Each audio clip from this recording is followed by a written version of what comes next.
Day out in the country for the Nissan Classic. As the 98 runners leave Shannon here, they go down the road past Bunratty Castle. Then there's a Category 1 climb before they reach Limerick, on through Tipperary town, the Glenavahar Low, that's Category 2. And then they move up the main Cork road, passing on their way Mitchelstown, Fermoy, and finally to Cork on a new circuit there. There's 111 miles, there's 5 hot spots, and there's 3 climbs. And that's the format for day 4. But up at the top, it just couldn't be closer. First of all, you've got Malcolm Elliott with only 2 seconds advantage over the great Sean Kelly. Van der Poel is just a further 2 seconds behind. Early up a place from 8th to 7th, and of course Stephen Roach up a place from 10th to 9th. Malcolm, there's a few people here saying this morning that wearing the yellow jersey is a kiss of death in the Nissan Classic this year. 2 leaders, 2 punctures. What do you say? That's right. Well, I'm just busy doing last-minute checks on my bike at the moment, see there's nothing can go wrong. It's amazing, isn't it? Yeah, I've never known it, and it has made me think twice about it. Obviously, I'd rather have it and lose it than never have it at all. Rolf, you're getting closer to the yellow jersey. Do you still feel confident?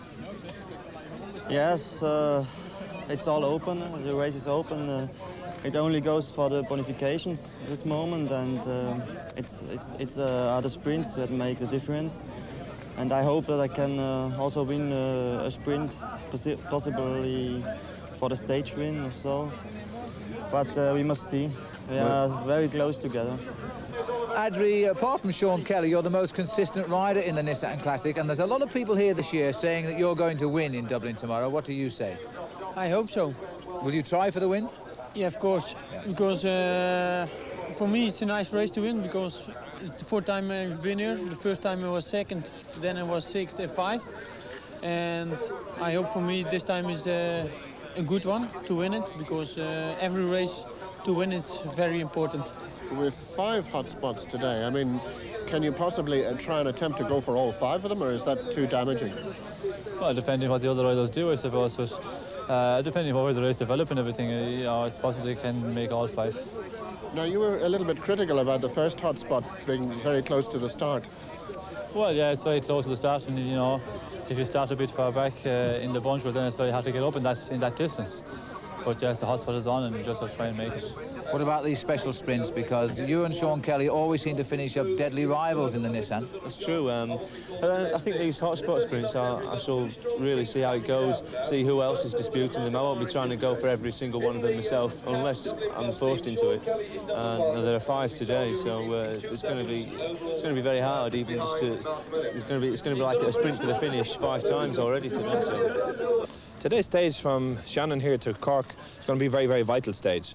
For Sean Kelly, I don't think he can really relax. He's got to go for every bonus point he can get. And only just 1 mile after the start, we've got our first hotspot sprint, so it's going to be a very, very hairy sprint. Elliott's going to be up there, Kelly's going to be up there trying to take those 3, 2 and 1 second bonuses. All the way along the route, it's going to be a similar situation. So anything can happen today. Kelly could end up in yellow this evening, or he could wait and try and do it tomorrow, but he's got to take every opportunity he can get. And the first opportunity that Sean Kelly gets is just 1 mile from the start, and the first of those hotspot sprints right in Shannon. And already one rider in trouble there, but the race is very much on now as they switch across the carriageways here.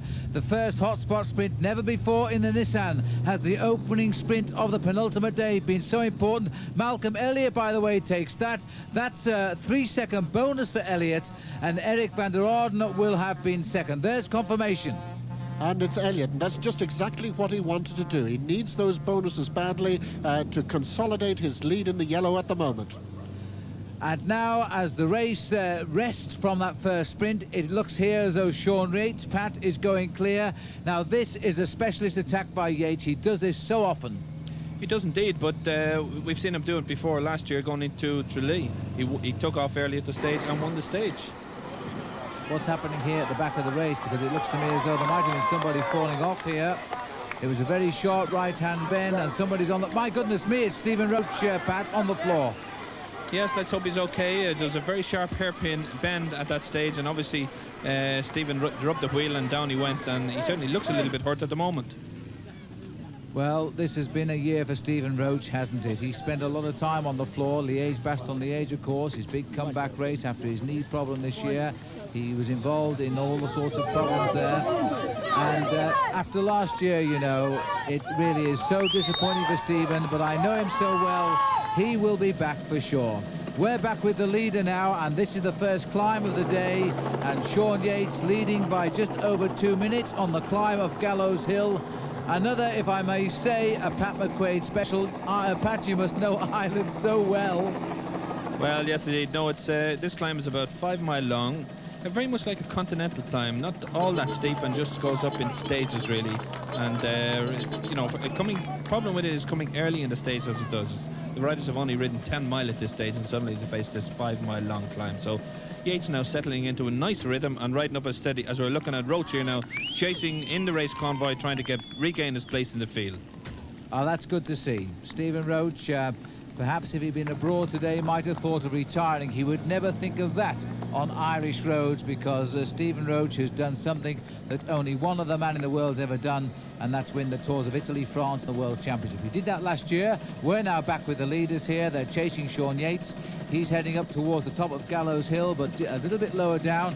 Interesting to note that it's the team of Rolf Goltz here, the Super Confex team, who are keeping this bunch very much in the action. Yes, and they're obviously moving up the hill very fast, because we can see behind there, you can't see the team cars. The bunch is actually split into about 3 parts at this stage. So Sean Yates then, a winner of the Tour of Spain stage this year, let me say that, and also a winner of a stage in the Tour de France this year.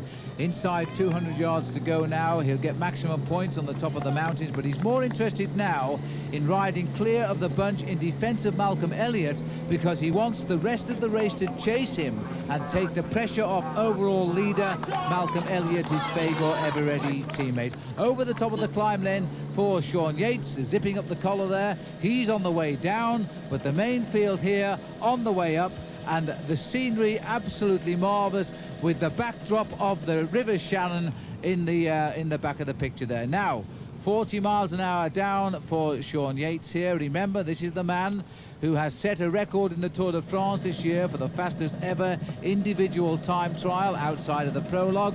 And the whole field now cracking a little bit, I think, on the way up the climb. And Ireland in the autumn never looked more beautiful, Pat. No, certainly not, as we're looking at one of the System U riders now leading up from possibly Marshall Guyant there in the Toshiba top, the leader of the mountains classification, now going for that second place, and going for take the points on the mountains classification. Nobody really contesting that sprint. No, you're right there, Pat. In fact, I think the referees will be getting a little bit annoyed here with Gaillon, because he's refusing in the early parts of the day to wear the leader's jersey. He's already been warned for that, and here he comes now. He's not wearing his leader's jersey. He's over the top in second place. Anderson looked to me as though he was third. Maybe Leven was in fourth place. And indeed, Marshall Guyant has very much made the mountains his property. Roach coming through there. We're delighted to see a very quick recovery, showing what a true professional he is. And there's confirmation of that Gallows Hill climb. You see Guyant in second place, Phil Anderson and Levine. Those are the two riders who've had such bad luck on this event. Interesting, though, that as we now head into Limerick, that Sean Yates here is still clear. We're back where we started from this morning, of course. The race overnighting in Limerick went out to Shannon this morning, and now they are back to Limerick on the way going towards Cork. Yates is still clear, and we've seen him ride so well this year in defence of everybody else in the Fagor Everready team. We go right back to the Paris-Nice this year, Pat, where he was the leader, and now he's doing it again, now in defence of Malcolm Elliott. Yes, he just took that hotspot sprint there in William Street in Limerick now, so we're looking at the group going down the descent down off Gallows Hill. So look at that line there. The riders, what's happening here? Sean Yates, I think, Pat, he's had word from his team manager, that's the car just on the right of our picture here, that he is being caught, and it appears that the energy will not be wasted because it's a long way to go. Sandwiches out the window, Pat, for the rest of the day. Yes, a little bit illegal actually, because he's not supposed to get them only in the feeding sections. I'm not sure he even likes what he's getting. But there he is, he's waiting for the whole field, and there's Alan is the result in Limerick. Well, of course, Yates was well ahead there with the 5-point bonus. Van der Arden making the sprints more or less his own properly, as Gayant has done in the mountains. But interesting to see Gayant up there in that one. Right, now the whole field together, and Sean Kelly's teammate, I think it was Thomas Wegmuller, in the lead. What's this? Tipperary welcomes the Nissan and the world. Never truer than this year, Pat, after 4 years, because this has got to be the best field ever seen. It certainly is. Riders from, as it said there, from all over the world in this year's Nissan. As we're looking at the riders now coming up towards the hotspot sprint in Tipperary. A little group at the front of the bunch now trying to detach themselves from the front of it. And there's 4 or 5 riders down there, but I don't see, in fact, at the moment, any of the contenders. Malcolm Elliott's made a good start to the day, picking up 3 seconds over Sean Kelly at Shannon, but this sprint doesn't contain any of the top men overall. Indeed, it's Dave Mann from the Rally Banana team here who takes it first over the line. So there they are, the race goes on. Dave Mann then confirmed, and a few new names in that one, so that was rather surprising really, because these hotspots are so critical at this stage. So the field is all together now as they continue over the sprint here in Tipperary, but the next stop now for the riders will be the famous Glen of Ahalow climb, and that's next on the agenda today as the riders roll on towards Cork. The weather is now very cold and we've had showers of rain, and I have to say the weather is most unpleasant today for the riders. They've had 3 days of being battered by the weather, a brief respite yesterday as we rolled down towards Limerick, but we're back to the cold weather today. And look at this, the riders wearing long arm warmers, and the jersey there in the centre with the white and red marks on it is Marshal Gayant, at last in his true colour as the overall leader in the King of the Mountains. Yes, indeed. And riders now on the climb. This climb, the Glen of Ahalow, only about 1.5 miles, 2 mile long. Not very steep. Again, a nice steady climb, wooded for the most part, and riders riding up it nice and steadily. Martin Early leading the group from Marshal Gayant, Phil Anderson there in the yellow hat, and on the right looks like Johan Lammerts of the Toshiba team also. So there we are, the wind also rising a little bit now. In fact, it's coming right on the face of the riders here, and if you remember the opening day of the Nissan Classic, that kept them down to a slow pace, and one must say, why not? Look across now, the beauty of Ireland. We're back down now with the leaders of the peloton, the big bunch here, as the French call it, and working hard. On the left of the picture there, just peeping into the camera, is Eric van der Arden, who seems now to have made the sprint section at least his. What a great day out tomorrow we're going to have around Dublin City, though, because that will really be a celebration, not just for Dublin, but for the coming home of the Nissan Classic. In the middle of the picture on the climb then up the Glen of Ahalow, we've got the climber Marshal Gayant, who's celebrating his best season in his career as a professional as he moves towards the top now. And we're looking at a good shot there from behind of one of the Wyman Swiss riders there with his legs covered up, indicating the cold that they're going through today. Another one of his teammates there looks like Nicky Reutemann of the Wyman team, one of the Swiss riders in this event. Well, this is a new team, of course, Pat. Cost over £2.5 million to put on the road this year, the La Suisse Wyman. They're changing sponsors, in fact, next year.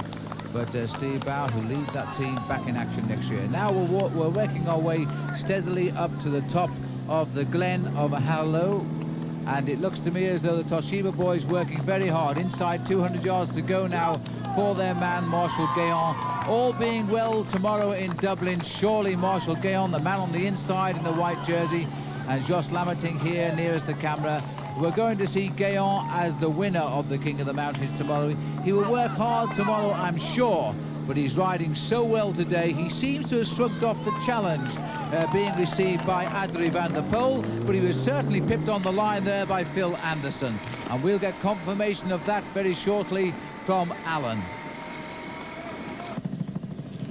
And how nice it is to see Phil Anderson getting a bit of glory out of that after all that hard luck yesterday. Gayant, as always, in the frame, and Galt's coming up there in third place. That could be important.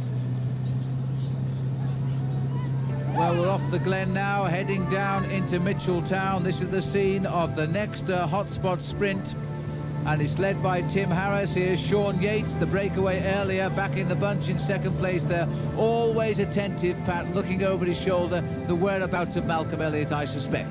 Yes, certainly. He's a terrific man to have on a team with you, is Sean Yates, one of the best teammates that you can have. But news has come through now from the race that of the retirement of Steve Bauer at the feeding station. Bauer ill overnight, suffering from a very bad cold. The conditions just got them today, and he's retired. And as we're looking now, Sean Yates leading out the sprint, obviously for Malcolm Elliott. Malcolm Elliott won't be far behind, but Yates leading out up the street of Mitchelstown. And so Elliott coming up towards the line and in Mitchelstown. This is going to be a good sprint because Malcolm Elliott building steadily his lead. Look at this now, the white jersey on the left of the road. That's Eric van der Arden. He's also making this championship his own. He's over the line first. Well done, Eric van der Arden. And there we are, and look at that. And that's really significant because Elliott once again has gained another second on Kelly. Absolutely. So Malcolm Elliott is making the best so far as we have a nice view across the countryside of Ireland. Yes, so we're looking at the rain now coming down. One of the Scottish amateurs there.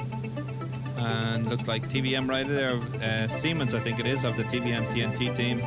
Paul Kimmage from Dublin now, showing a little break here now, breaking away. Henry Manders of the Wyman Swiss team now. This is on the climb of Glockamorra, outside Mitchelstown, and these riders now, 8 or 9 riders now drawing clear, only about 15-20 seconds clear at the moment. You can see the riders and the chasers here now, all well covered up from the rain. And now we're seeing the rain coming down. The riders have been back to the cars, most of them for the racing capes here, because these are most unpleasant conditions. There is a little group going clear. We know that Rob Holden of the Bilton team is up there. We know too, as Pat has said, Henri Manders is there for the Wyman team, and Paul Kimmage of Ireland. This has been not a great year for Paul, but he's now beginning to fight back, and that is the way a professional cyclist must do it, and he must keep on trying. Now look at this. Here is the gap here. It looks to me as though we've got possibly here Hans Darms trying to get across the gap here. But as we go forward a little bit, one rider in no man's land, it is Hans Darms, is trying to cross the gap, relaxed style, taking in the breath deeply, riding on the top. This is Rob Holden here now on the top of the climb, and Brian Smith of Scotland in the blue jersey. Also going through there now, Henri Manders in the white jersey, Paul Kimmage on the left of the picture. An interesting group, this, Pat. Yes, it is an interesting group because really there's nobody there that has a big effect on the overall classification. And if they get over the top of this climb and go down the other side and gain some more time, they could be away for the day, because the danger men behind or the big men behind possibly have nothing really to lose by allowing this breakaway group go. Well, it looks to me as though possibly Darms has come on to the back of this group, but not too far behind. The whole field is fighting their way back. And this is the sprint for the top now. Rob Holden going here from the Bilton team, the find of the year in Britain, by the way. And Rob Holden now riding well. Manders is challenging him here, and a close finish there right on the line. Again, we'll get confirmation as soon as we can. And it was Holden, Manders in second place, but it's great to see Kimmage up in third. That's the second time he's figured on the mountains in this event, and we've got 3 Irishmen in the top 10, and Paul Kimmage getting some good notice on the hills. Now, the riders attacking fast and furiously here, but it looks to me as though the main field has crept up to the back end of this as we're heading now down into Fermai.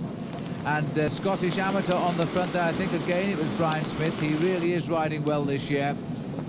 But as we go down now towards Fermoy, we've got the scene there of the next hotspot sprint. That, again, is desperately important for the riders who matter. But this looks like Simon's having a go from the TVM team. And look at the gap he's opening.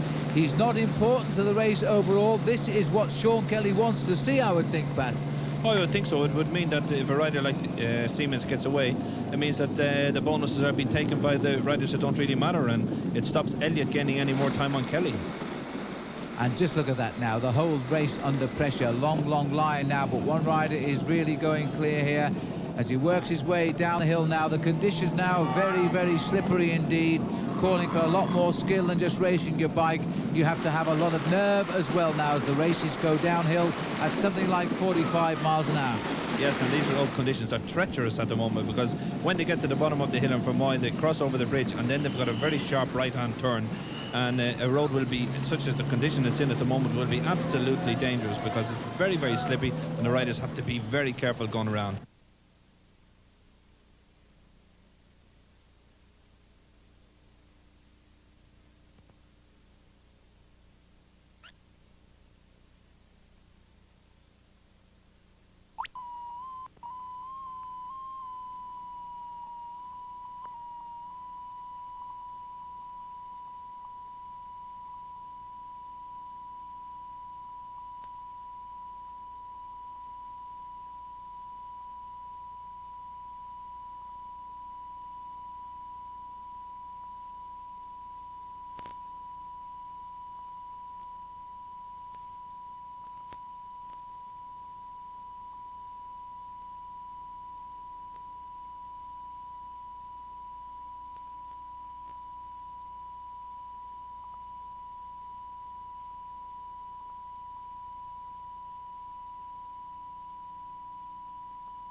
Well, seeing the teammate here of Phil Anderson go clear, I often ask myself the question this week of what Phil is feeling like, having lost the stage, the lead rather, yesterday with that puncture, because I believe that Anderson is going so well. But here's now, we're coming up towards the line here in Fermoy, and the leader and the winner, no doubt, of that sprint will be Simons, as the rest of the riders come over the top.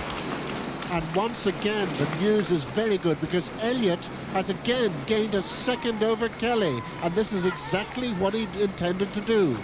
And Malcolm Elliott has now built himself a lead over Sean Kelly of 7 seconds as the whole field heads towards Cork.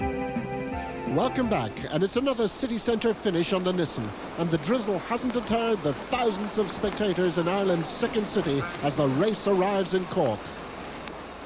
That's absolutely true indeed, Alan, but in fact, during the cold rain today, 8 riders at least have abandoned the Nissan Classic, and we're now looking down at the attacks which are coming towards the finish here. This looks to me, Pat, as though Pascal Pédemur of France and the Zeb Peugeot team is on the attack to chase this man here. Yes, this rider, a Dutch amateur rider, attacked about 20 miles to go, just before Rathmichael. Joost van Adrichem, and his maximum lead he got was actually about 35 seconds. He's just been told there now from the car that his lead is coming down, that there's one rider chasing him, and that he really has got a lot of work to do if he wants to stay away on the circuit. Well, if you want to be a top professional rider, you've got to put your nose out front and make an impression for the sponsors who may put up the money, and that's exactly what Joost van Adrichem is doing at the moment. He's an accomplished rider. He had 8 wins in the world last year. He is now probably in his last season as an amateur, thinking of next year as a professional. There he is, and the orange jersey of the Netherlands. They're quite infamous here in the Nissan Classic. Remember Johannes Dreyer, the great friend of Jimmy McGee, who's always been on the attack in the Nissan. He's in the race this year as a professional, and there they are now, the whole field streaming into the city of Cork for what should be another grand finale. Certainly should, as we're looking at the Panasonic team now working very well together in chase. Obviously they want to keep the whole thing together for Eric van der Aarden. This finish today would certainly suit van der Aarden. A lovely big flat finish and straight as we're looking at the main field. The yellow there of Malcolm Elliott, we saw the green jersey of Sean Kelly. All the riders, all the main riders' contention up there. So the whole field coming in here. There's Donald Webster, number 100, the man who really was the hero of yesterday going into Limerick. Still in the main field now. His ambition very well achieved here in the Nissan. He's won a stage.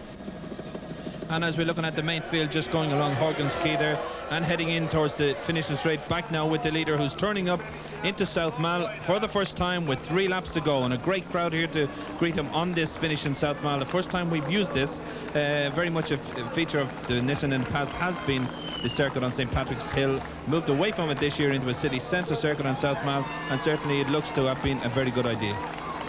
Well, from an outsider looking in, Pat, I suggest you've chosen this circuit because of the popularity of the Nissan Classic. Simply too many people wanted to crowd up the finishing hill that we've seen normally for the finish here in Cork.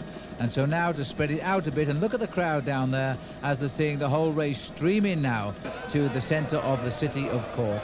This has been a great finish. Cork has become a great finish on the Nissan Classic, and this is going to be no exception. The whole field now can see the 2 leaders inside. We caught a glimpse there of Pascal Pédemur. This is Steve Sefton having a go off the front now. He won the last stage of the milk race when we came into Birmingham, and the whole field now not too far behind him. Let's have a look now where we are. Coming up towards this, the back of the field here, and 1 or 2 riders now having a little bit of trouble here as they streak through the centre of the city. Back with the leader, Pat. Back with the leader now, Van Adrichem, as he's heading up, just coming off from Proby's Quay, and now heading up just past St. Finbarr's Cathedral and around into Greg Road.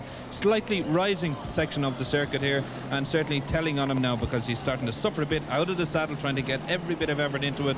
And as he heads out towards the lock, and he's still on his own, but still a very slender lead, only about 15 seconds at the moment. He's a calm character though, Pat. I mean, I've taken a look at his face over this last 20 miles he's been in the lead.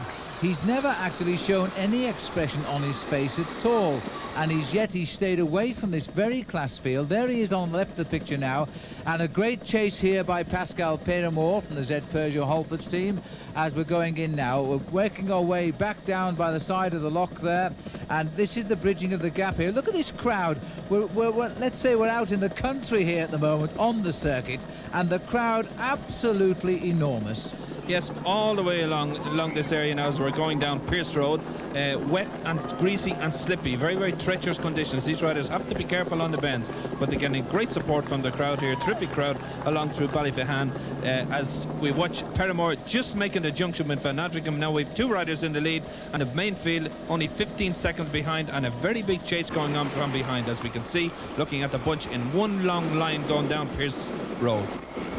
Boys in green there, one of the Irish amateur riders. Remember that in due respect to them, this is their second team from Ireland, because of course the first team is over in Seoul where they completed the Olympic road race.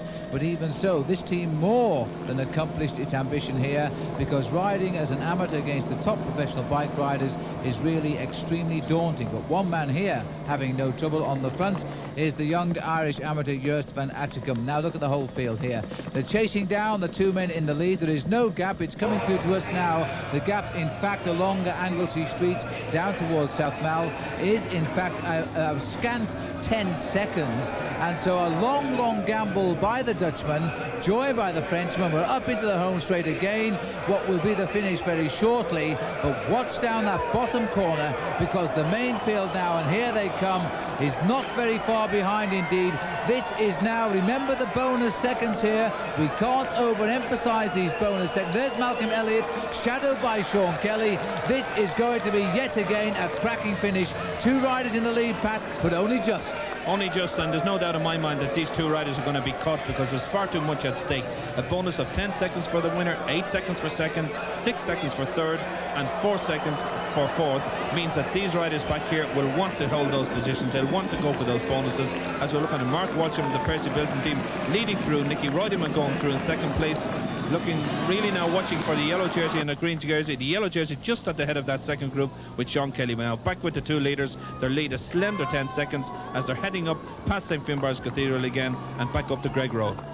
So a final deep breath here for the Dutch amateur rider Van Adrichem, and being trailed by Pascal Péramore. He's had a hard chase to catch up with the Dutchman, the only man that's succeeded so far to get him, but he's not working so well as one might expect. And I must say, the Z Peugeot Halfords team, they would like a stage win here in Ireland at the moment, as we're running round the city of Cork now and seeing some of the most beautiful scenery. Yes, it's certainly looking beautiful from the air at the moment. There's no doubt. St Finbarr's Cathedral there. Look at the riders go weaving their way around past them, and back with the 2 leaders. Van Adrichem doing most of the work now of the 2-man group, and let's face it, he's been away for the past 25 miles into a very strong headwind. So as you said just a moment ago, it certainly is great credit to him to continue to really dig in and go for the finish. But at this point in time, he's committed. He's got to go for it. Well, there's a lot of danger here. Look at this now as they're starting to catch up now with the 2 leaders. As they came onto this circuit, we've just discovered that, in fact, Christophe Leven, the stage winner of a couple of days ago and the early leader, he has, in fact, crashed and is limping behind the race, and Charlie Motte, no less, has stopped to help him back home. So there's friendship for you. Charlie Motte, of course, the yellow jersey in the Tour de France 1 year ago. Now we're looking down on the River Lee as we swing back to the riders here. Still the 2 of them in tandem just in front of the whole field, and the whole field now, Pat, are going to get them, and that's for sure. They certainly are, and I noticed going around at the front of the field 3 Panasonic riders. So obviously they're there doing the work for Van der Aarden, and this finish would really suit Van der Aarden very well. He's sprinting magnificently at the moment as we're looking at the ceiling sprint here now. Who's going to take the ceiling sprint? These 2 riders still slightly clear. Van Adrichem trying to go by Péramore and just takes it. Van Adrichem takes the ceiling sprint, Péramore second, and the main field only a mere 2 or 3 meters behind, led by the Panasonics. And in fact, that was Teun van Vliet who came over there in 3rd place, but he's done his job. Teun has. He's brought the race back into contact. Remember, Eric van der Aarden won a stage in Galway a couple of years ago. Now he's back in the race again here, as there begin to be a few gaps at the front of the race here. The crucial last lap, Pat. Yes, this hill up around by St Finbarr's Cathedral leading up to Greg Road is taking its toll on them, and what we've had at the front, I think, is a bit of pressure going on. One rider has gone clear. A couple of riders have taking a few chances, a few risks after him, and it looks like we could be getting a little group getting away now. Looking there possibly is the buzz now. We're trying to make our way up, and there is a gap. There's 2 riders clear, and now the helicopter fans up further up the road. Let's see, is there another 2 or 3 riders have a fit? Yes. 4 riders gone clear, and that really is significant now, because those 4 riders, if they get their act together, work hard together, only 2 miles to the finish, can stay away. Well, I would suspect that Malcolm Elliott would like this gap to open with those 4 riders, but looking from the helicopter down there was a rider in green. Now, if that rider turns out to be Rolf Goltz, and you can see the rider in second place here, he certainly rides with the style of Goltz, Pat. If that is Goltz, that is the wrong man as far as Elliott and Kelly are concerned to break clear at this stage. It certainly is, because Goltz is only a few seconds behind on the overall classification at the moment. I think it's 13 behind Malcolm Elliott at the moment, and it is Goltz. Rolf Goltz in the blue overshoes there, number 47. Goltz really driving at the front, and Rolf Goltz could actually be going into a yellow jersey here. He's driving for it and going for it. Well, he's given us the hint this morning that he wanted to do something in the Nissan Classic, and he's the man on form, and this could really turn the classification upside down. He started the day a few seconds behind the leaders, and that's the place to attack from, as 4 riders now going clear, and the man to gain at the front, Goltz. Yes, and look who else is in the group. Phil Anderson also in that group. Obviously, it was a question of taking risks. Anderson did the attacking, took the risks on the bends along Proby Ski, and is away. And Anderson now, let's face it, he should have really still been in the leader's yellow jersey, but his puncture yesterday put him out of that. It would be great to see him come back and take us another stage win. The roads are wet now. Pat Goltz started this morning 13 seconds behind the overall leader, Malcolm Elliott. Elliott, of course, increased his lead a little bit with those sprint bonuses, but now Goltz, number 41, is working extremely hard. Johan Muziu from the ADR team there on the right of the picture, Goltz on the left. Michel Vermont is the other man. The man on the back is Phil Anderson. Anderson comes round the corner in last position. Remember Anderson? Last time he won a stage in the Nissan Classic, he won 2. This is Sean Yates jumping away here. He's in 5th place. This is the big sprint now, and going out the back of the race here is the TVM rider Anderson now. Anderson trying on the outside. What's the right of the picture now? Phil Anderson going for 2 stages in the Nissan, and he thinks he's got it. Phil Anderson. Let's take a look at this again now. Anderson nearest the camera here, and he takes on Michel Vermont, no doubt about it. Anderson gets his 2nd win. And here the bunch sprint in 5th place, Sean Yates, the early attacker. Terrific ride by Sean Yates. And Mark Walsham takes the bunch sprint from the group, 21 seconds back. So Elliott, Kelly and Van der Poel are the losers today, as Rolf Goltz makes the break. Phil, at least that's some consolation for your bad luck yesterday.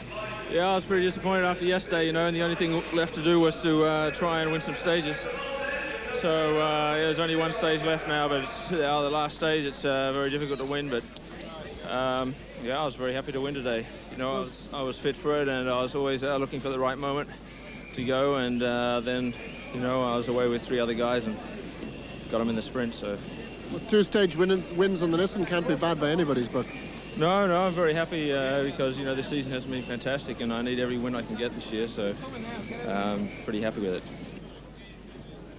Well, it was the 4th place man there, Rolf Goltz, that really gained out of that. All the other top contenders way 21 seconds behind. I have the confirmation. The yellow jersey goes to Rolf Goltz of Superconfex. Takes the yellow jersey. Rolf Goltz. Rolf, many congratulations. First yellow jersey in the Nissan Classic. Now, what about tomorrow? It will be very hard for me because there are other hot points, and Elliott and Kelly are very fast in sprint, and I hope I can do something. I can get some bonifications and stay in 1st place. Now, you know, there's only a couple of seconds in it, I think, but you managed to outwit Elliott and Kelly here in Limerick, in Cork on the finishing circuit. I mean, can't you do it again on the finishing circuit in Dublin? No, with the yellow jersey, that's not possible. Well, one wonders, will the yellow jersey be lucky for the West German? For Christoph Levine on the first day and Phil Anderson into Galway, it proved to be disastrous when those terrible punctures really let them down. And one wonders if Malcolm Elliott is not, in fact, quite relieved that he's not wearing yellow when we go to Dublin, as he will not possibly stick out like a Belisha beacon and a target to his fellow competitors. So Rolf Goltz, very happily, puts on the yellow, a very proud moment for any rider, and takes the applause of the Cork crowd. And once again, the flowers go flying into the crowd for some lucky admirer. And next we see the range of jerseys on the Nissan, all signifying their own very special achievements during the day. On the right, we have Van der Arden, the hot spots leader, in white. Then we have Goltz in yellow, Kelly in green as the points leader. Phil Anderson, the stage winner, and of course, Marshall Guillant, King of the Mountains. And there's the situation tonight. The overall position, Goltz is in the lead, Elliott second and Kelly third. Sean, it wasn't really a day that went according to plan. No, it didn't go to plan. The real plan would have been to take the jersey today, but that didn't work out, and I wasn't riding well today. I felt that all week. I'm not riding in the best of my form, but yesterday when I got into that position, I said, well, I'll try and do my best today. And yeah, it was okay, and we got to the cycle. When Goltz made his move, I see it, but I wasn't able to react. I just hadn't got the legs.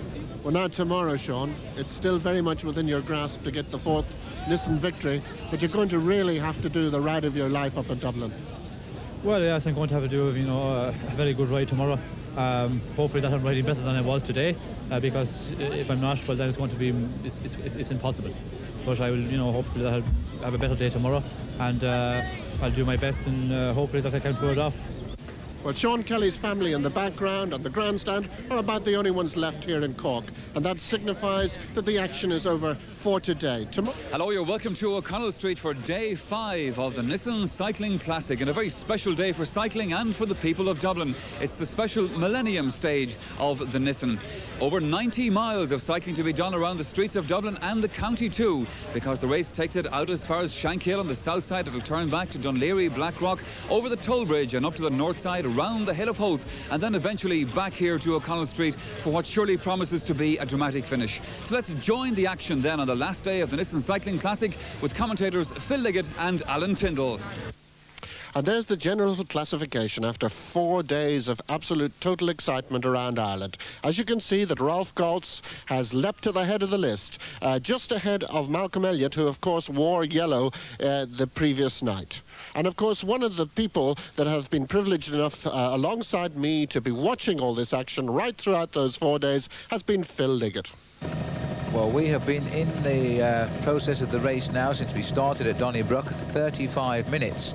And in that 35 minutes, the riders have averaged something in the region of 28 miles an hour. So that's a very, very quick opening average speed. Because they are now, and the reason, of course, is because the leaders, or the hopeful leaders of this race, have attacked very, very early on, and they've caught 1 or 2 riders on the defensive, not least, I have to say, Sean Kelly and the race leader, Rolf Goltz. We've not seen any appearance in this front group of the race leader. That yellow jersey down there, by the way, is one of the Cass riders, and is certainly not Rolf Goltz from the Super Confex team. And I think we're going to have an opportunity to talk to Pat McQuaid, who's right down there in the car with the race, and we'll have the whole feeling of what's happening. Pat, can you hear us? Yes, I certainly can hear you, and there's a hell of a lot happening here.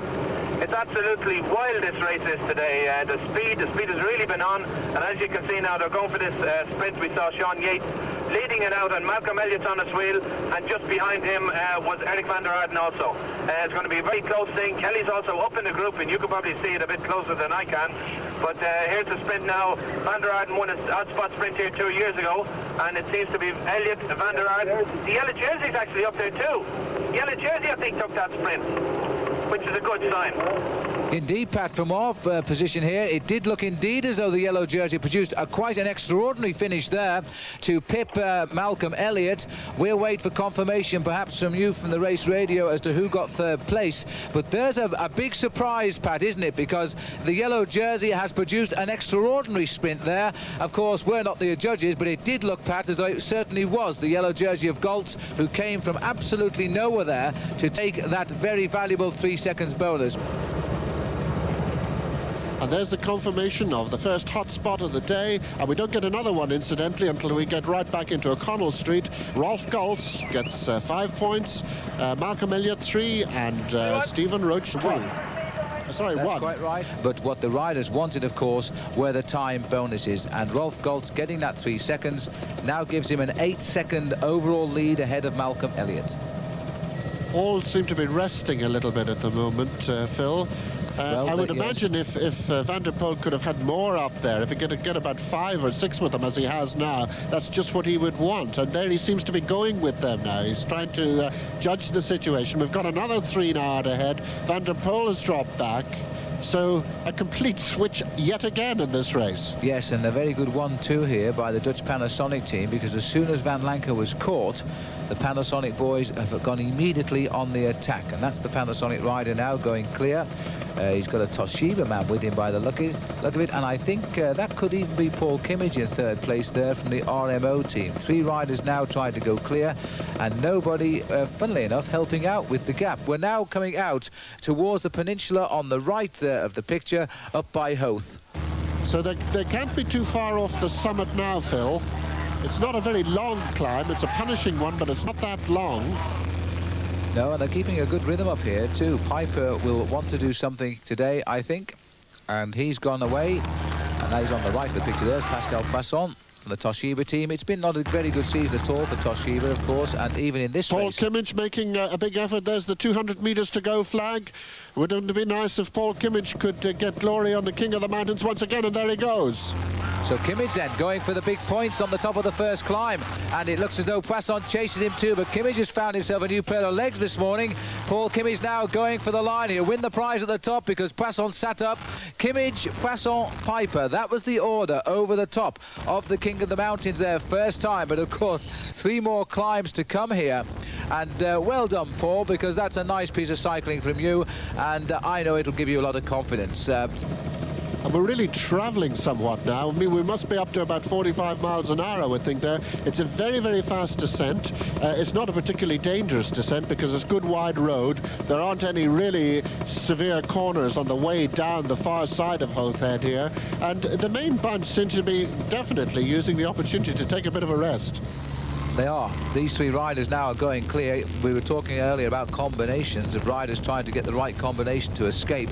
And we've got a good combination here now, because it's safe to say that none of these riders here in the leading group threaten the overall leaders of the race. So they will be allowed their head unless somebody starts to counter-attack from the main field and the race gathers momentum, and gradually they'll pick them up. So Paul Kimmage has made a very, very intelligent move here. He's gone with 2 riders who are strong riders, known to be strong riders, and but not high up in this particular race. And there we are. There's the situation as they came over the first time. As we know, great news indeed. Kimmage first, Poisson second, Piper, and then Early. Martin Early, another Irishman well up there. Gayant, we would have expected that, must be holding on to the polka dot jersey. Phil Anderson, we saw him out in the early group, well up to the 4 at Sutton Cross before they came into this lap. Van der Poel, Van Lancker, and Goltz was there as well. Here they are, and Alan Piper leading Paul Kimmage from Dublin. Just behind him is Pascal Poisson of France, and they're on the... Is it the lower slopes of the climb again now? Yes, they're just coming out of the village of Hoth and starting the climb now. And we've got confirmation of the overall positions in the King of the Mountain competition after that last run over Hoth Head. And of course, Marshall Gayant there once again in the points. And he now has a staggering 101 points compared to Adrie van der Poel's 81. And we've got 5 men now trying to go clear on the climb. So it looks as though the reactions are going to keep on coming here.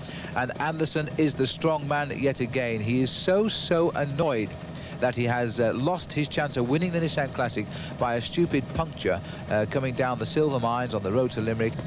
Poisson right behind him, and of course still there, possibly the most dangerous man of all in this trio, Alan Piper, the Australian. There we've got 200 metres to go. You see the light blue flag. And is Kimmage going to get it? They're bound to sprint, surely, for King of the Mountain points any second now. Still Kimmage, though, holding on grimly. Now, will he go for it? Poisson at the moment doesn't seem to be too mercenary. Oh, no, having spoken, here goes Poisson. Second time over the top, and Pascal Poisson pips it this time. And it looks to me as though Paul may have got second or third, but it really doesn't matter, you know, because Paul isn't going for the King of the Mountains. He's going for the win, and that will stop him feeling any pressure now, having to keep on winning on the climb. This is the second group here now, And it white jersey of Eric van der Aarden. He's the fourth man from the right at the bottom of our picture. He's right in the centre of the picture now. You can see the Nissan insignia on the back. He's leading in the sprint competition, and he must be the least worried today. Phil Anderson moving at the outside there. Yeah, there he goes, Alan. I think he's just trying to get himself into a springboard position here to possibly try and pop out and take fourth place over the top of the climb, second time up. Yes, he's in a beautiful position now. There he goes for it. Look, darts out from behind the second rider. He's leading the new bunch across the finish. Phil Anderson going to get fourth place in that King of the Mountains. And there he goes over the line. And we knew the first three. It was Poisson ahead this time. Kimmage and that three group. We've seen that right since they hit the Coast Circuit. But Anderson coming up into fourth place. Guyant again. You can almost automatically type him in on these ones. Lavigne, there's the man that had such hard luck on day two. He wore the yellow jersey on day two. Rolf Goltz, the current leader at the moment. Van der Poel right in there. Dag Erik Pedersen, he's also been well to the fore throughout the week. And Sean Yates getting in the top 10. And interesting news, they're actually gaining. They're gaining rapidly at the moment. They're over 2 minutes ahead of the main group. 1:33 was the last read we had on it, and now it's stretched out to 2 minutes, and this is interesting. Well, it is interesting because I'll tell you why. Alan Piper is in 18th place in the Nissan Classic, and his time gap is 5 minutes and 44 seconds behind Rolf Goltz, the leader. So over 2 minutes now, he's pulled back almost half of the time he's lost over the last 4 days of racing. Now, this gap may not go too much further. There they are. That's the group that's going to have to decide what they're going to do about this breakaway. They're a fair way back now. And as I speak, we're told they are at 2 minutes 47 seconds, and there it is, 2 minutes 47 seconds. So that means that they are now over a mile ahead of this group on the road. And the man out the window waving to us is Jerry McDade, the Scots assistant referee of the race, and he's indicating 200 yards to go for the leaders for the third climb up the hill. Almost like a tank commander there in charge. Yeah, absolutely. In fact, you know, the organiser of the Tour of Italy often does that, and then put music to it one day. It looked as though he was conducting the orchestra. So it's one each now because Piper's taking this one. Piper is over the top in first place, so each one of them now, 3 climbs gone. They've all had 1 victory each, so they're obviously good friends at the moment. And so there's the helicopter shot again now as we're coming up towards the top of the climb with the main field. But I think, Pat, you're back with us on the way down the other side of the hill, aren't you? That's right, yeah. We're going back down now in front of the leading 3, Piper, Kimmage and Poisson. And they're going down again 40-45 mile an hour all the way down to the East End. Right, well, thank you, Pat. And by the way, our link up here, thanks to the Aircell telephones, they really are bringing Pat over to us absolutely crystal clear. There's the chasing group now going over the top of the climb. I think that's Marshal Gayon who's snatched maximum points there, as we're now back with the leaders. And this little rise which follows the short descent, and this is a little leg ache, I think, this one. There's the result of the third passage over Hoth, and as we saw, Piper took the honours this time. They've all taken it in turns of the 3 group out front. So Kimmage won the first one, Poisson the second, and Piper the third. And here they are. They're now, having turned the corner again at Sutton Cross, are heading back now this time into Hoth Village for the last time. Well, there we are as we look down on the race here. There's the overall situation as of now in the King of the Mountains. Marshal Gayon moves up to 107 points.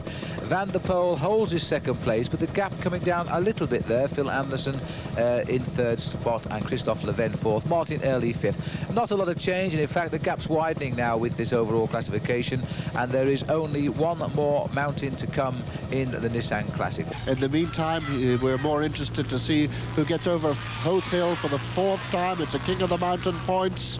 They're beginning to speed up. They're beginning to go for it. Piper, for the first time, looking on his face a little bit of a struggle there. Paul Kimmage just working away. And, of course, it's Pascal Poisson in the third of these riders. And these are the 3 that have been out ahead for the entire circuit of Hoth on the 4 occasions that they've done it. And they're doing it so quickly, and by my calculations at the moment, Alan, they're running almost on the best possible schedule of 28 miles an hour average, and that means they're going to be in O'Connell Street in just about half an hour from now. Can you imagine riding from here on a bike to downtown Dublin in just half an hour? I couldn't. Especially the way we're going, of course, up through Malahide and down towards Whitehall and in to do 10 laps of O'Connell Street. So it's going to be touch and go, and there's a real possibility at least now that these three riders will stay away at least till we arrive back in the city of Dublin and in the Millennium. It could be a Dubliner, of all people, of all the top riders in the race, it could be a Dubliner who brings the race into O'Connell Street. Well, we keep our fingers crossed for that possibility. It certainly is becoming more of a possibility as mile after mile Paul Kimmage pounds it out there on the Hill of Hope. And this hill must get longer every time he comes up. It must be very close to the summit there, and in fact it was Passon who took it again that time. Kimmage second, and in third place Piper. Yes, and you see, they didn't actually sprint for it at all. They just, it was the changeover at the front, and Poisson took his chance, and he was over first. So he's won 2. The other 2 have won 1 each. The 4 passages now of the mountain are over. We'll now start the long, fast swoop down towards Sutton Cross, and eventually out then in a northerly direction up towards Portmarnock and Malahide.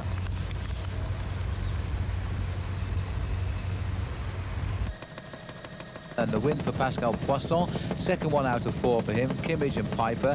Christophe Leven scoring well today, 4th. Marshall Guyon, now the winner of the King of the Mountains, he was 5th. Jean-Claude Leclerc, Bob Miller in 7th place, Rob Holden, Ian Saunders, and the ever-present Martin Early from Ireland in 10th spot. Well, we're along the coast road between Portmarnock and Malahide, and I think we can get Pat McQuaid. Pat, are you there? Yes, I'm here, Alan. Do you know the gap at the moment? The latest gap we've heard is 1 minute 36 seconds, but there's a lot of activity going on behind. The yellow jersey has attacked, and he's chasing, so there's a big chase going on, and I do feel that this group are going to get caught, but there's no doubt they've done a fantastic ride up to now. Well, we're just almost into Malahide, one of the old Mortello towers converted into a house there we could see in the background, and the entire population of Malahide, I think, are about to turn out to see them. It's one of the prettiest towns in Ireland, always well up in the Tidy Town competition, second this year, and we're right along the coast. It's been a bit exposed for the riders there. And the interesting thing, of course, is that that gap is closing. It was down to 1:36 the last time we got a read of it.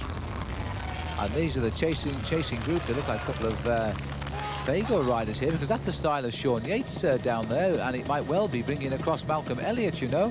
It wouldn't surprise me here, because these are 2 top riders. Big man Sean Yates, he wouldn't go on the attack without Malcolm Elliott, and I think he's got Malcolm Elliott in his slipstream there.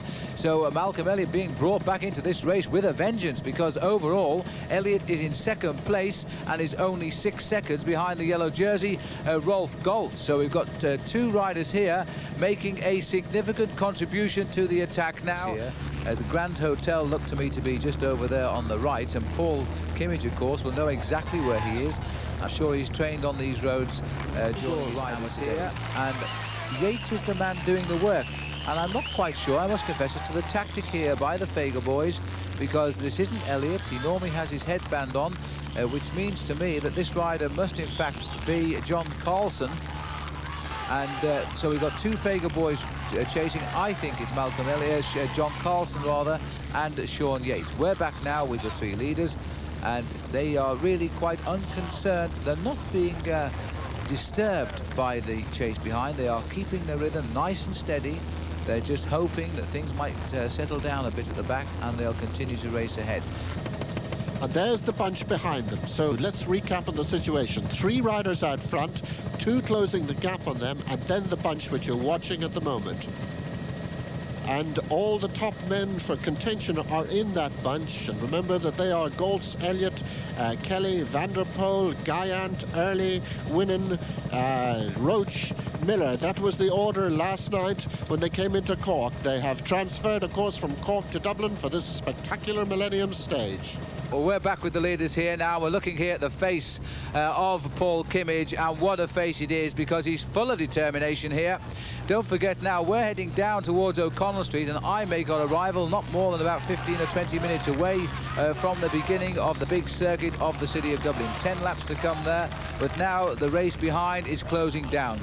Now we're going to have a look here at Malahide Castle. What a lovely view it is today on this Sunday afternoon. And so were the three leaders here, and they're being joined by the two ever-ready boys. So they slow down dramatically here as the bridge is formed, Sean Yates and Johnny Carlson. And we now have 5 riders in the lead, and I would suggest now that Paul Kimmage will be a little bit relieved here, because Sean Yates is a very, very strong rider indeed. Just look at the determination of Yates, and with his teammate here, John Carlson, then they're going to find they've got 2 good men. And Kimmage not afraid to continue to work with these riders out front. Welcome back. We're in O'Connell Street on the finishing circuit, and we still have this group of 5 which have successfully broken away. There are about 4 laps to go. Well, there were originally 10, but these 5 riders come on to an enormous cheer. They were led onto this circuit by Paul Kimmage. This is Sean Yates here now. And remember, too, that 2 riders have caught up with this group, but in fact they are 1 lap behind as we go out now with 4 to go. That's Thomas Wegmuller and Keith Reynolds. They've merged with this group and have in fact gone slightly out in front. So we're looking now at the 5 men who matter in today's stage. In the big bunch to come onto the circuit now is still the yellow jersey, Rolf Goltzman. And has to say now, Alan, that Sean Kelly, I think, is going to find it very, very difficult now to regain those 15 seconds overnight deficit. Well, to many that'll be a disappointment, but if you had to pick one of these 5 for victory here in Dublin today, which one would it be, Phil? Well, Yates came across so strongly here with the ever-ready Fagor team, and he brought his teammate Carlson across as well. And what a shame for Paul Kimmage, really. But then again, it's helped this break stay away. Kimmage knew that he wasn't going to say, somebody's gone the right of the picture there, and it's Alan Piper who's flown out of this pack. Alan Piper, no reaction. Look at this. Kimmage is looking over and saying, come on, give me a hand, but nobody is reacting. And Alan Piper of Australia now going for home here. And this is a great break. He's a specialist at this sort of thing in the last few laps. And look at this now. Piper passing one of the lapped riders on the circuit. And this now leading to a little bit of confusion here, Alan, because there are now the whole race on the circuit and spread all around the lap of O'Connell Street. Well, Piper came out of there like a stone out of a catapult. That was really quite incredible. He's looking back to see what damage he's done to that break, and it certainly has been very successful indeed. So Alan Piper then, this will be great reward for Alan. Look at this face here as he studies now on concentrating on getting through to the finish.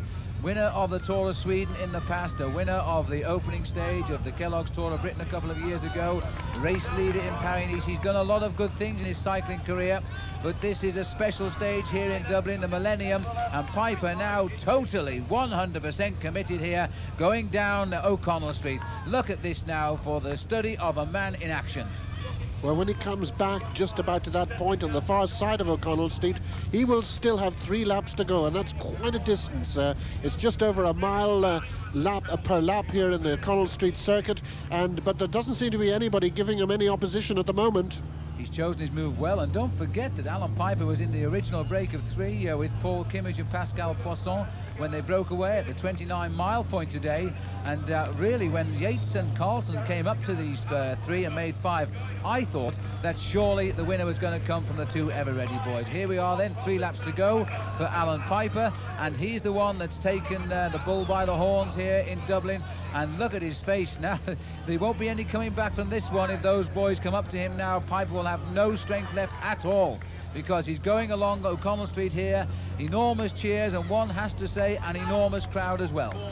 And this is the hard section that he's just entering now, because he turns off O'Connell Street to go right round Parnell Square, and it's the far side of Parnell Square where he gets that nasty climb. He's just preparing for it now. And there is the following bunch. As we can see, it's again a little bit confused because there are some lapped riders in there.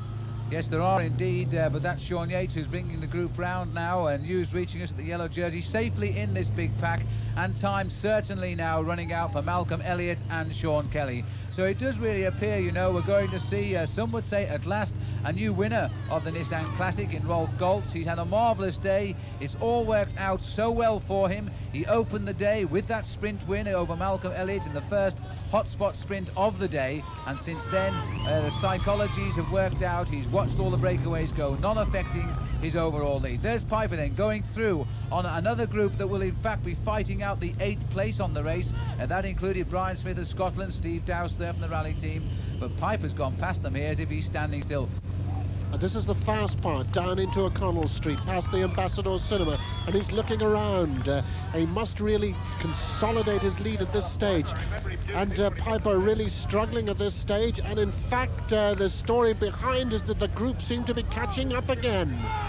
Well, Piper may well have spotted something there which we haven't seen, because he keeps looking round here, and I'm wondering if in fact that's Sean Yates. Sean Yates has made contact again. Now how on earth Sean Yates did that, I never know, but it looks to me as though at least some of those original 5 riders are now back up with Alan Piper as they're again coming down O'Connell Street. Well, that is an amazing recovery, and Alan Piper's heart must have dropped into his boots there when he looked over his shoulder and has seen Sean Yates come right back into the action.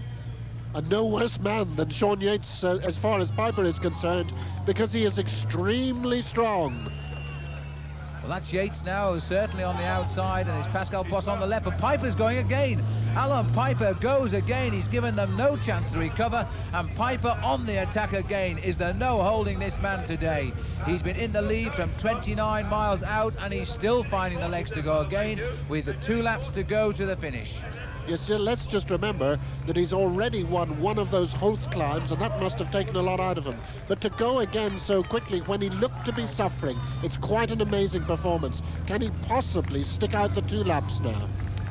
Well, this time Alan Piper is making a little bit of ground. He keeps stunning the riders in this breakaway.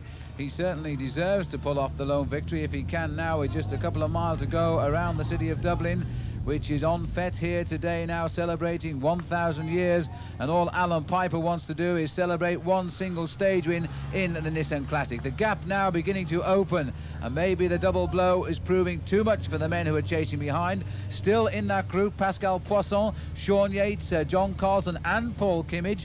They're all now in that group, and they are only just a matter of 2 or 3 seconds behind Alan Piper. And he's really having to work at it now. This is where it happened the last time. He's up at the top of Parnell Square, just going past the part where the Nissan Classic started 5 days ago, and it was in the downhill section that the bunch suddenly swallowed him up the last time. He can't feel secure. He doesn't look secure. He's looking around to see where they are. So Piper now looking even underneath his legs there to see if there's any signs of wheels coming up on him rather quickly, because a lap and a half to go to the finish. Piper, I don't think, will live to fight another day now if they pull him back. He really is riding strongly today, and you've got to take your hat off to him, because he's stolen the thunder of Paul Kimmage from Dublin. Kimmage, who's been cheered all the way round this course today, and cheered, we thought, possibly to victory, especially when that breakaway was strengthened by the arrival of Sean Yates and John Carlson, but not to be. Alan Piper has jumped away, and he's now trying to go home, and he's making an effort here that you don't often see. A marvellous picture of Alan Piper, a study in motion from the mobile camera, Alan. And behind him still that group, Yates, Poisson, we've got John Carlson, and we've got Paul Kimmage still in there, to the delight of these Dublin people.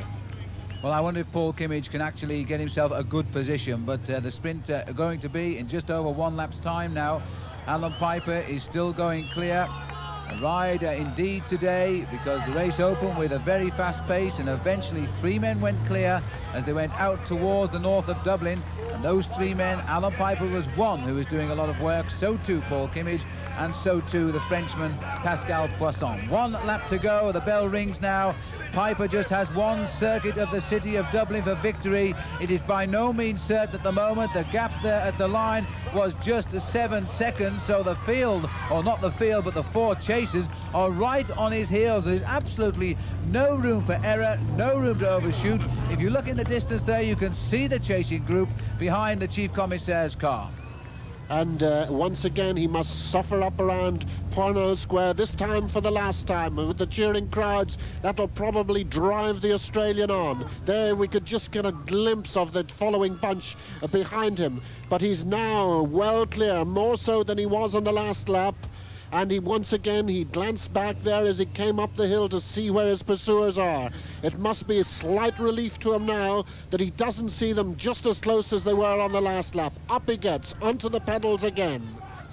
But this is now surely for the last time for Alan Piper. He's not very far from home.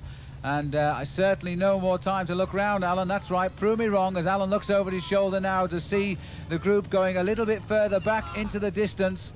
And I don't think he even dare think now of what might be in a matter of 30 seconds or so, because the field are chasing him all the way home. Great ride for a great rider, and there's no doubt about that. Alan Piper shortly to go back home to Belgium, then flying off to his place of birth, Melbourne, and what will be now sunny Australia, of course, as that nation goes into its summer. So Alan Piper now, all that will be left for him very shortly, because the race behind totally committed and not coming up anymore now. The gap officially 8 seconds, and Piper, I think, Alan, is going to win this one. Just got to go around the hairpin at the end here at O'Connell's Bridge. It's quite a slow hairpin, and it requires a fair old drag out of it, because you've got to get onto those pedals, get her up through the gears. And here he comes on the speed as he shoots down O'Connell Street for the last time. We can see it is clear behind him this time. Now he uses all the course right out to the right to take a good clean sweep around the hairpin, and very shortly victory will be in sight, and his first stage win on this year's Nissan. A marvellous achievement it's going to be for the Australian. So Alan Piper, one final look over his shoulder. It's all right now, though, Alan. You can sit down very soon and wave to the crowd, because this is going to be your stage now in the city of Dublin this afternoon. A great victory for Alan Piper. He'll cherish this one for many, many years. Piper crosses the line. And in the battle now for second place, it looks to me as though Pascal Poisson of Toshiba is over the line just ahead of Sean Yates, and 5 seconds the gap. John Carlson will be fourth. Paul Kimmage comes home in an excellent fifth place. But it looks here on the back of the circuit, in fact, that the bunch have been slowed down by the public, who think the race is over, it appears to me, and the possibility now of some confusion because the main field is coming to a halt. Well, on the other side of the circuit now, this is the main field finishing. It's a tight sprint, and remember, this only for 12th place, but what an important sprint. Adrie van der Poel in the white. If he wins this sprint and takes it over from Phil Anderson in the green, Anderson will lose his points jersey. Anderson must beat van der Poel for the green jersey, and on the line it's going to be, I think, Adrie van der Poel takes 12th place. Anderson pipped in 13th. Rolf Goltz now, no doubt about the man who's won this race. The yellow jersey is on the shoulders of Rolf Goltz. He'll be the winner of the Nissan Classic. Let's have a look again in slow motion at that finish and just see if Van der Poel did in fact get the all-important 12th place sprint. And as they come up here towards the line, Van der Poel then on the line. Phil Anderson is second. He won't be happy about that, because I think there was one or two problems around the back of the circuit. But there was no doubt for many people here in Dublin today, the star of the day was certainly Paul Kimmage, and Michael Lester has now managed to dig him out of the crowd. So let's go down to Michael speaking to Paul. Yes, Paul Kimmage, we saw more of you perhaps than anybody else on television today. Your sponsors at least will be very happy with you. Well, I'm sure they will. Today was very, very sentimental for me.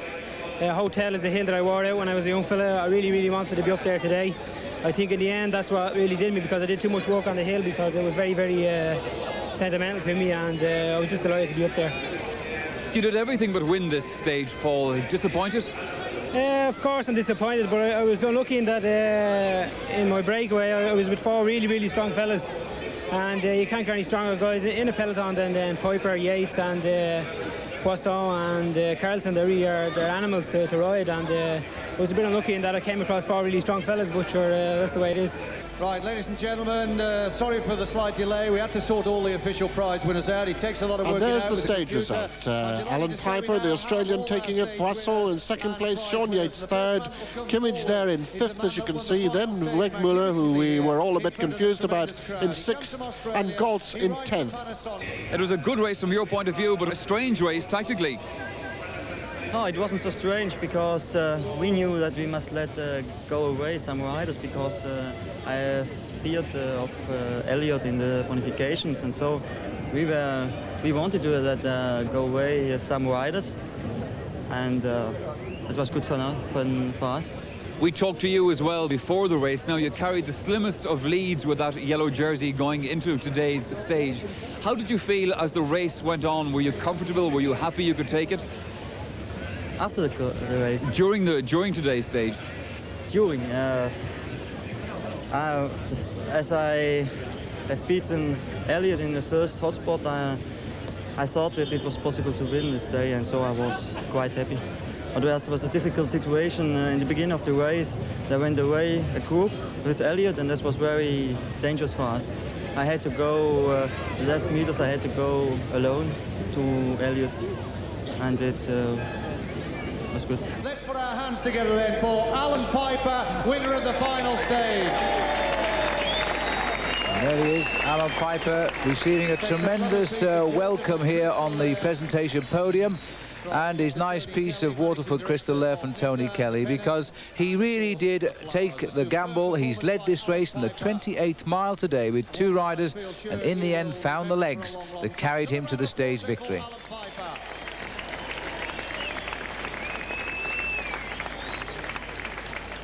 And that'll be a nice pennant hanging on his bedroom wall, a rather special one. Now we're looking at the white jersey presentation. There was never any doubt almost from day one who was going to win this. Eric van der Aarden, the best sprinter in the race for the hotspot sprint competition. He wins the Nissan sprint competition this year, and he wins it so well. He's one of the fastest finishers in the world, the winner of Paris-Roubaix, the green jersey winner in the Tour de France, stage winner in the Tour de France, and now the winner of the best sprinter in the Nissan Classic, Eric van der Aarden. We now move on to the man that flies over the mountains quickest. It hurts everyone else's And next it should be the presentation of the King of the Mountains, and there's absolutely no doubt about who that's going to go to. Marshal Guyant, who has held the jersey right throughout the entire competition. And there's the green jersey, the one that's caused the controversy here as far as Phil Anderson is concerned today, because while one Australian on the left is smiling, Alan Piper, the other Australian, Phil Anderson, is rather upset because he led this competition by a single point. Confusion has been rife, with Adrie van der Poel, who has won this green jersey before in the Nissan Classic, wins it again now, and he wins it by being better placed by just one place over Phil Anderson in the finishing sprint. You can't possibly get a closer finish than that for the most consistent sprinter. Adrie van der Poel then finally got his place on the podium here. It wasn't quite the colour he wanted. He wanted yellow, but green will do nicely. Look at that trophy, isn't it absolutely beautiful? Waterford Glass, who are very much involved in the Nissan as one of their sponsors. That specially created trophy that will be proudly taken back to West Germany by Rolf Goltz, and is certainly well-deserved prize indeed. He really came to the fore yesterday in Cork, and he's managed to retain the yellow that hasn't been the luckiest for some. La Vienne, who sadly wore it on the first day and went out with punctures. The biggest loser of all in many ways in this year's Nissan, Phil Anderson, who wore it into Galway. But the man who wears it finally, and that's the one that counts, is Rolf Goltz from West Germany. Just clouted the roof with a Waterford Crystal Trophy. Malcolm Elliott coming through in second, Sean Kelly third, as we can see. Guyant, King of the Mountains, as high as fifth, and Martin Early in sixth. Isn't that good news? Good result. So the Nissan Classic keeps up its reputation for very, very close finishes, and just 6 seconds in the end for Malcolm Elliott. And so that brings the curtain down then on the Nissan Cycling Classic for 1988. It's been 5 tough days of cycling. Cycling has seen the riders go across the country to Sligo, to Galway, to Limerick, to Cork, and back here to Dublin for the special Millennium Stage. And at the end of all that, it's West Germany and Rolf Goltz, which has emerged the winner of the 1988 Nissan Cycling Classic. We hope that you've enjoyed the action here from the streets of Dublin today, and from all of us on the Nissan this year, bye-bye to you.